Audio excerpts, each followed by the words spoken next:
Chris, summarize 23 years for us. How much time do you have? No. It went by in the blink of an eye. It really did.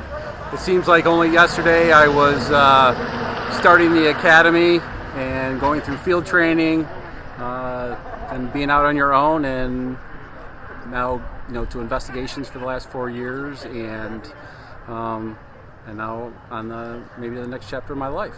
So it's nice. It's been fun. There's so much. There's probably not. I'd probably have to write a book if I was going to summarize it, and that wouldn't be doing it justice. It really is. It's been great. So, kind of what are the high points of your career? Couple things I go back to, and some of them aren't even really, I don't want to say police really, because I guess everything while we're working is police related. Got to, there was an older couple in Byron back early in my career that got stranded out end of October in the Virgin Swamp, and I worked predominantly the 7 p.m. to 3 a.m. shifts, so out there, and got to help rescue an older couple when we found them and carry them out of the swamp where they're hypothermic, and do that. Not necessarily what everyone thinks is a traditional police stuff, but that was a satisfying thing to be able to do. I don't know. I mean, that's one of them. I said, all the different people that I've had a chance to meet from literally all over the country, whether it be other police officers from, small little villages, in the Midwest, to FBI and ICE, and like all over the East Coast and Midwest that our investigations have tied together with them, and all those relationships, and how I guess we're all out for the same purposes, just to do what we're paid to do by our jurisdiction, do right by the public. Why did you want to go into law enforcement, and did the job meet your expectations? My aunt and uncle were both civilians at the state police barracks in Batavia. My uncle was a dispatcher, retired out of there. He's now deceased, but and my aunt was a secretary for the captain, the administrative captain. So I got to see when the state police barracks opened here in Batavia when I was just a very young lad. Even though I didn't have any other family in law enforcement, just seeing what they did and who they worked with, and getting to meet some of the troopers early on in my career, it kind of just always seemed like just something I just wanted to do. It was, sometimes people allude to a calling, and I really felt like it was. Did it meet my expectations? I guess, when you're growing up as a kid, there's, glamorized, police, shows back when I was growing up and things like that. Now realizing they're, more fiction than fact. A lot more dark than it's obviously portrayed, on TV. Way before reality TV and stuff like that, more of the shows that were doing that. But got to see a lot of light, the light too. Got to see people do some pretty amazing things, and watching people step up when they had to, and being able to participate, in that. So yeah, it exceeded my expectations. I guess I really didn't know what it was, but it was sometimes, kind of I don't want to say scary, but sometimes, you don't necessarily know what you're going into with certain situations, and, you have to address it and deal with it. You have to set aside your hesitation, your fear, those things like that, and you have to act and be respectful to, your position as a police officer, deputy, trooper, whatever it is.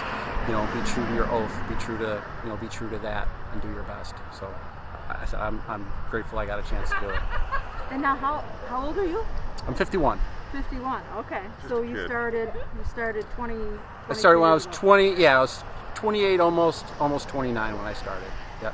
So I started a little bit later, than some of our new ones now that start, and then they're in the early 20s, but Right. that's all right. So how have things changed since when you first started?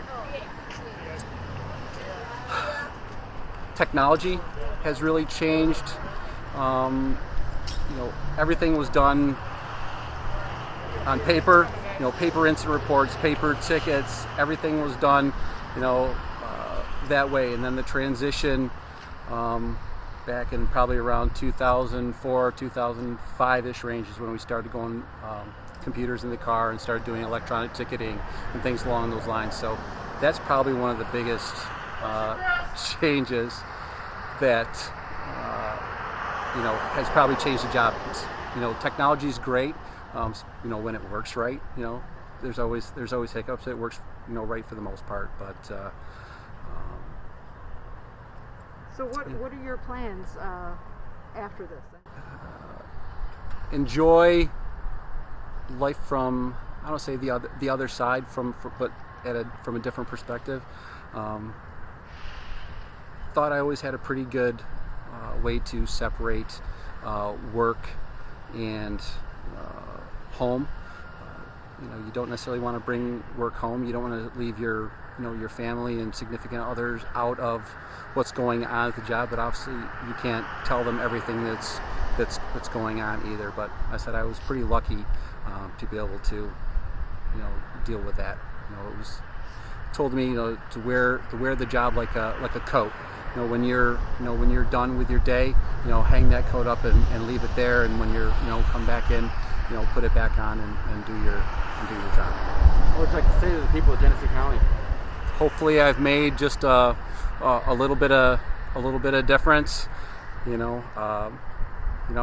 Not perfect, and always trying to improve and work on it and be better. But hopefully, I've made some positive impacts on the community and people's families and stuff like that. Go ahead. On the walkout here, you got a little emotional. What was the Yeah. what brought up the emotion? What was going through your mind? Kind of, as just how I am. I kind of wear my heart on my sleeve.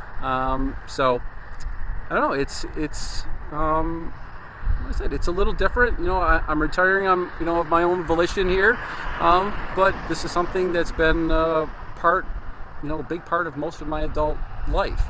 I guess the biggest part of when we told my 10-year-old son, sorry, I'm gonna get this way now. Last week, he had me breaking down because his dad wasn't going to be a cop anymore. But then he kind of, he's a mini me, so kind of venturing to guess he emulates that and what I'm doing, and I think that by him seeing the way I do my job, that's what he kind of has aspirations, or at least 10-year-old dreams of doing. So so enjoying life with just hopefully not bringing having that phone call necessarily at any time of day or night to come out to have to do something sometimes, and most of the time if you're getting called out in the middle of the night, it's not good for someone. So